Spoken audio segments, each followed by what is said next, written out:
Hello everyone. आज आपण Hilda Taba model of curriculum and design हे मॉडेल पाहणार आहोत. याच मॉडेलला grassroot model of curriculum development म्हटलं जातं. हे मॉडेल अतिशय इंटरेस्टिंग आणि खूप छान आहे की जे आपल्याला मदत करतं की ग्रासरूट लेवलपर्यंत कसं जाता येईल. आणि ह्या ज्या हिल्डा टाबा होत्या ह्या कोण होत्या बरं? ह्या खूप हुशार अशा आर्किटेक्चर आणि एज्युकेटर होत्या. यांनी एज्युकेशन क्षेत्रामध्ये खूप सारी पुस्तकं देखील लिहिली होती. डायनामिक ऑफ एज्युकेशन किंवा अडल्सनबरोबर त्यांनी काम केलं होतं. पर्सनॅलिटी डेव्हलपमेंट यावर देखील त्यांनी पुस्तक लिहिलेलं आहे. तर हे तर झालं यांचा इंट्रोडक्टरी पार्ट. तर ह्या शिष्य होत्या जॉन डेवीच्या. त्याचबरोबर जे टायरल मॉडेल जे आपण पाहिलं होतं तर त्याला मॉडिफाय करून त्यालाच त्यांनी ग्रासरूट मॉडेल देखील असं म्हटलं गेलं होतं. तर जास्त वेळ न घालवता आपण पाहूयात की नक्की या मॉडेलमध्ये काय आहे. तर विद्यार्थ्यांनो, आपल्याला हा मॉडेल समजण्यासाठी आपल्याला हा मॉडेल समजण्यासाठी काही कीवर्ड्स आहेत. ते कीवर्ड्स लक्षात घेऊयात आणि ते कीवर्ड्स लक्षात घेतले ना मग आपल्याला हा मॉडेल समजायला खूप सोपं जाईल. तर चला बरं, कुठले कुठले कीवर्ड्स आहेत. याच मॉडेलला बॉटम टू टॉप अप्रोच देखील म्हणलं जातं. Bottom to top approach.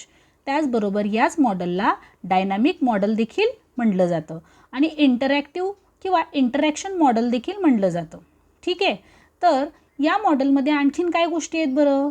हे जे मॉडेल होतं हे स्टुडंट सेंटर्ड होतं. ठीक आहे. आणि इंडक्टिव्ह अप्रोच होता. आता तुम्हाला तर माहीत आहे इंडक्टिव्ह अप्रोचमध्ये काय असतं बरं? इंडक्टिव्ह अप्रोचमध्ये आपण स्पेसिफिक टू जनरल जातो, नोन टू अननोनकडे जातो आणि सगळ्यात महत्त्वाचं एक्झाम्पल थ्रू रूलपर्यंत पोचतो. हो की नाही? आणि ही जी इंडक्टिव्ह अप्रोच आहे हे सायन्समध्ये आपण यूज करत असतो. हो की नाही? आणि इन्व्हॉल्वमेंट ऑफ टीचर आणि स्टुडंट ही जास्त आहे या मॉडेलमध्ये. ठीक आहे, आलं लक्षात? स्टुडंट सेंटर आहे, इंडक्टिव्ह अप्रोच आहे, specific to general, simple to complex approach आहे आणि इन्व्हॉल्वमेंट ऑफ स्टुडंट आणि टीचर पार्टिसिपेटरी जास्त आहे. तर आलं का लक्षात तुमच्या? हे कीवर्ड्स आहेत. हे कीवर्ड्स आपल्याला हे मॉडेल समजून घ्यायला मदत करतील. ठीक आहे. आता तर आपण आपल्या मॉडेलकडे वळूयात. Grassroot model of curriculum development. First step जी आहे ती म्हणजे काय बरं? Diagnosis of need. याला 7 स्टेप मॉडेल देखील म्हणलं जातं. जर तुम्हाला परीक्षेत टॉप टू बॉटम अप्रोच लिहा किंवा डायनामिक मॉडेल किंवा इंटरॅक्शन मॉडेल लिहा किंवा 7 स्टेप मॉडेल लिहा म्हणून आलं तरी हे जे मॉडेल आहे हिल्डा टाबा यांचं आहे, जे करिक्युलम डिझाईन करायला आणि डेव्हलप करायला आपल्याला मदत करतं. तर चला आपण पाहूयात. पहिली जी स्टेप आहे ती दिलेली आहे की डायग्नोस ऑफ नीड. कुणाच्या डायग्नोस करायचे आहेत बरं आपल्याला नीड? जसं की मी तुम्हाला सांगितलं की स्टुडंट सेंटर आहे तिथं. त्यांच्या ज्या काही नीड आहेत त्या आयडेंटिफाय करणं, लर्नरच्या ज्या नीड आहेत त्या आयडेंटिफाय करणं आणि त्यानुसार आपल्या ऑब्जेक्टिव्ह ज्या आहेत त्या फॉर्मॅट करणं किंवा त्या ऑब्जेक्टिव्ह फॉर्मेशन ऑफ ऑब्जेक्टिव्ह जी दुसरी स्टेप दिलेली आहे. मग हे जे ऑब्जेक्टिव्ह फॉर्मेशन करतो तेव्हा त्या कशा असल्या पाहिजेत बरं? आपल्या नीडला रिलेव्हंट असल्या पाहिजेत आणि सोसायटल जी डिमांड आहे त्यावर फोकस असलं पाहिजेत. आता सोसायटल डिमांड म्हणजे कसं काय बरं ऑब्जेक्टिव्ह असल्या पाहिजेत? आपण आता ज्या रिवाईज झालेल्या टेक्स्टबुक पाहतो, विशेषतः जे 10वीच्या पुस्तकामधलं पार्ट 2चं जे पुस्तक आहे बायोलॉजीचं, त्याच्यामध्ये आपण पाहतो की इन्व्हायरमेंट सायन्समधला एक लेसन आहे की ज्याच्यामध्ये मानसिक आरोग्य आहे आणि त्यामध्ये एका मुलाचं चित्र दिलेलं आहे की त्यांनी खाली मान घालून एका कोपऱ्यात बसलेला आहे आणि त्याच्या आजूबाजूला कोणी नाही, अंधारी खोली आहे. तर आपण काय पाहतो आजकाल हे चित्र खूप बोलकं आहे. मग हे सोसायटीची डिमांड काय बरं? जी सोसायटीची डिमांड आपण लक्षात घेऊन किंवा सोसायटीचे जे प्रॉब्लेम आहे तो लक्षात घेऊन ते पिक्चर तिथं टाकलं गेलेलं आहे ना. म्हणजे तिथं ऑब्जेक्टिव्ह काय आहेत बरं? म्हणजे थोडक्यात सांगायचं काय की जे फॉर्मेशन आहे किंवा जे काही ऑब्जेक्टिव्ह फॉर्म केले जातात त्या सोसायटीच्या गरजा किंवा जे सोसायटीची जी समस्या आहे किंवा सोसायटीची जी डिमांड आहे ते बघून तिथं ऑब्जेक्टिव्ह स्पेसिफाय केले जातात. जसं की सिविक्सचे काही लेसन्स असतात, हो की नाही? तर त्याच्यातून लाईफ लाँग लेसन मिळतात ना मुलांना. मग तशा पद्धतीचे ऑब्जेक्टिव्ह सेट केले जातात, फॉर्मेशन केलं जातं. दुसरी गोष्ट काय म्हणलेलं आहे बरं? Selection of content. आता हे सिलेक्शन ऑफ कंटेंट हे कोण करत असतं बरं? तर जे सायकोलॉजिस्ट असतात, फिलॉसॉफर असतात किंवा त्यांची जी कमिटी असते त्यामध्ये क्वालिफाईड टीचर, ट्रेंड टीचर आणि त्याचबरोबर काउन्सलर हे सर्व बसून कंटेंट सिलेक्शन करतात. आणि हे कंटेंट सिलेक्ट केलं जातं ते कसं असतं बरं? रिलेव्हंट असतं, सिग्निफिकंट असतं आणि सगळ्यात महत्त्वाचं म्हणजे सब्जेक्ट मॅटर असतो त्याच्यामध्ये. थोडक्यात काय बरं? जे काही आपल्या नीड आहेत आणि जे काही आपण ऑब्जेक्टिव्ह फॉर्मेशन केलेलं आहे त्याला रिलेव्हंट असा तो कंटेंट असतो. ठीक आहे, इथपर्यंत आलं लक्षात. डायग्नोस ऑफ नीड, कुणाची नीड आपण डायग्नोस केली? लर्नरची. Identify learner need. Second step formation of objective, demand लक्षात घेतली जाते. त्याचबरोबर सिलेक्शन ऑफ कंटेंट, ते रिलेव्हंट असतं, सिग्निफिकंट असतं. कशाच्या बरं? आपल्या नीडच्या आणि ऑब्जेक्टिव्हच्या. ओके. पुढची चौथी आणि सगळ्यात महत्त्वपूर्ण जी स्टेप आहे ती म्हणजे ऑर्गनायझेशन ऑफ कंटेंट. आता आपण कंटेंट सिलेक्ट केला, पण तो ऑर्गनाईज पण करता आला पाहिजे ना, हो की नाही? आता जो काही कंटेंट आपण सिलेक्ट करतो तो सिस्टमॅटिकरित्या ऑर्गनाईज करणं देखील गरजेचं आहे. आणि ते कसं केलं गेलं पाहिजे बरं? Simple to complex. याच्यासाठी एक उदाहरण द्यायचं गेलं तर ते आपण पाहू शकतो की मुलांना आपण डायरेक्ट केमिस्ट्री शिकवायला गेलो तर मुलांना केमिस्ट्री लगेच समजते का? कारण त्या विषयाकडे पाहिलं जाते की बाबा तो खूप डिफिकल्ट आहे, हो की नाही? पण जर मुलांच्या आपण बेसिक गोष्टी क्लिअर केल्या की केमिस्ट्रीसाठी आवश्यक असणाऱ्या गोष्टी कुठल्या आहेत, त्याच्या बेसिक ॲटम म्हणजे काय, मॉलिक्युल्स, इलेक्ट्रॉन, प्रोटॉन, ह्या ज्या काय आहेत त्या जर कन्सेप्ट त्यांच्या कंटेंटच्या रिलेटेड क्लिअर असतील तर त्यांना ते शिकण्यासाठी जड जाणार नाही. मग माझा जो कंटेंट आहे तो मी ऑर्गनाईज केला पाहिजे आणि तो सिम्पल टू कॉम्प्लेक्स मी तिकडे गेली पाहिजे, हो की नाही? पुढे काय म्हणलेलं आहे बरं? Selection of learning experience. जे आपण लर्निंग एक्सपिरियन्स घेणार आहोत ते देखील सिलेक्ट करणं गरजेचं आहे. मी वर्गामध्ये जर टाईप्स ऑफ ट्रायंगल शिकवत असेल आणि जर मी ड्रॉ करताना टीचिंग एड्स वापरले नाहीत तर त्याच्यामध्ये सुबकता येईल का? परफेक्शन येईल का? निश्चितच नाही. तर तिथं माझे टीचिंग एड्स मी यूज केले पाहिजे कंपासचं, हो की नाही?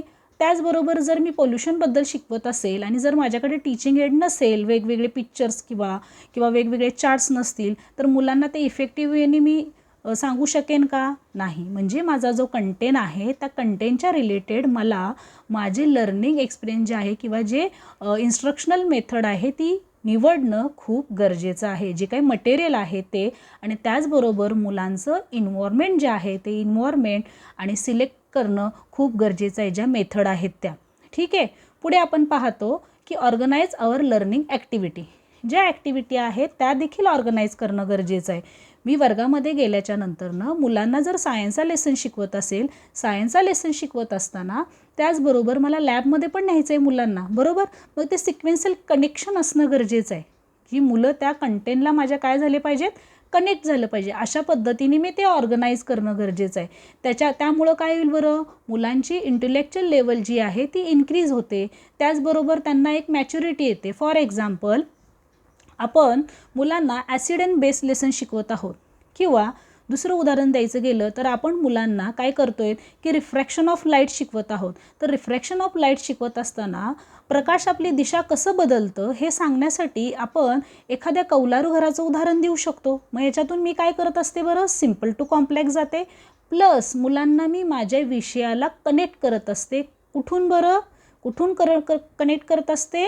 Non to unknown. म्हणजे जसं की मी सुरुवातीला तुम्हाला सांगितलं, हे जे काही पूर्ण डेव्हलपमेंट डिझाईन केलेलं आहे करिक्युलमचं, ह्यामध्ये कुठला अप्रोच वापरलेला आहे? इंडक्टिव्ह अप्रोच आपल्याला काय सांगतो? नोन टू अननोन जा, स्पेसिफिक टू जनरल जाणं गरजेचं आहे आणि त्याचबरोबर एक्झाम्पल थ्रू रूलपर्यंत जायचं आहे. मी एक्झाम्पल दिलं कौरारू घराचं आणि मी कुठं नेलं बरं? रिफ्रॅक्शन ऑफ लाईटच्या रूलकडे नेलं की तो काय करतो? रिफ्रॅक्शन, तर बेंड होते जी रे आहे आणि त्यालाच आपण काय म्हणतो? Refraction of light.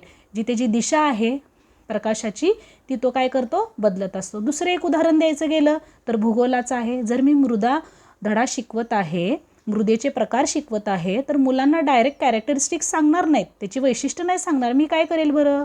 वेगवेगळ्या जे मृदांचे सॅम्पल आहेत ते वर्गात घेऊन येईल. लाल रंगाची मृदा, काळ्या रंगाची मृदा, त्याचबरोबर जी सँडविक मृदा आहे ती मृदा, अशा सगळे जे मृदेचे प्रकार आहेत मी त्यांच्यासमोर नेऊन ठेवलं आणि त्यानंतरनं ते त्याला पाहतील आणि त्यावरून ते काय करतील बरं? त्याची वैशिष्ट्य सांगतील आणि त्याच्यानंतरनं मी त्यांना काय करेल बरं? स्पेसिफिक टू जनरल म्हणजे ज्या त्याच्या कॅरेक्टरिस्टिक्स आहेत त्या त्यांना देखील पुस्तकातून एक्सप्लेन करेल.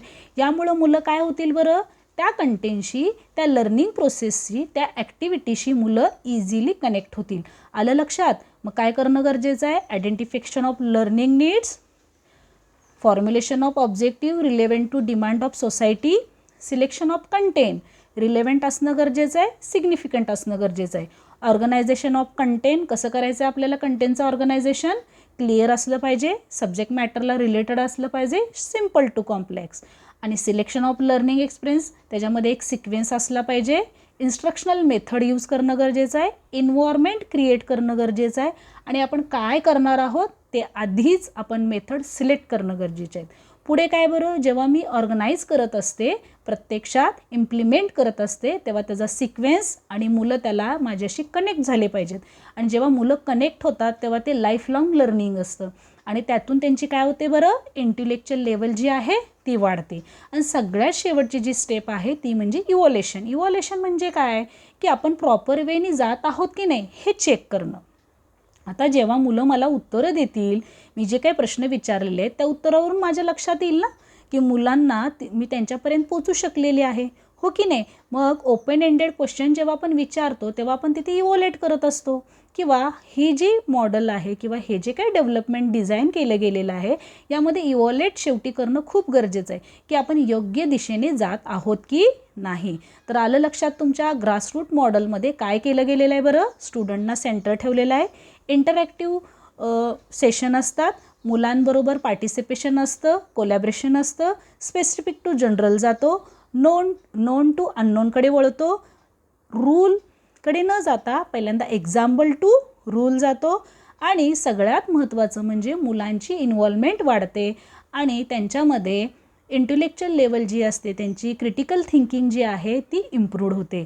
आता ह्याचं एज्युकेशनल इम्प्लिकेशन कसं करायचं आहे बरं, जेव्हा मी माझ्या वर्गामध्ये जाते मला कसं लक्षात येईल बरं की याचं एज्युकेशन इम्प्लिकेशन मला करायचं आहे. तर जेव्हा आपण हे यूज करतो तेव्हा काय होतं बरं, त्याचे आउटकम हायर थिंकिंग इन्हान्स होते, स्पेसिफिक टू जनरल रिक्वायरमेंट असते, ओपन एंडेड क्वेश्चन असतात, higher order thinking skill develop होतात आणि easy to evaluate student learning, मुलांना आपण इझिली इव्हॉल्युएट करू शकतो की मुलांपर्यंत आपण पोचू शकलो की नाही. आणि सगळ्यात महत्त्वाचं टीच लर्न टू थिंक. आता जे काही हा मॉडेल मी स्वतः वैयक्तिक देखील शिकले किंवा हा मॉडेल रिप्रेझेंट करत असताना मला एक गोष्ट शिकायला मिळाली की जेव्हा मी टीच करत असते तेव्हा त्या गोष्टी टीच करताना देखील मला काय होते, मी त्याच्यावर थिंक करते ना, विचार करते. आणि जेव्हा आपण शिकलेल्या गोष्टींवर विचार करतो तेव्हा ते लाईफ लाँग आपल्याबरोबर राहतात आणि हे मॉडेल तेच काम करते की मुलांना शिकवतं आणि लर्न टू थिंक काय करायला लावतं, ते शिकत विचार करायला लावतं.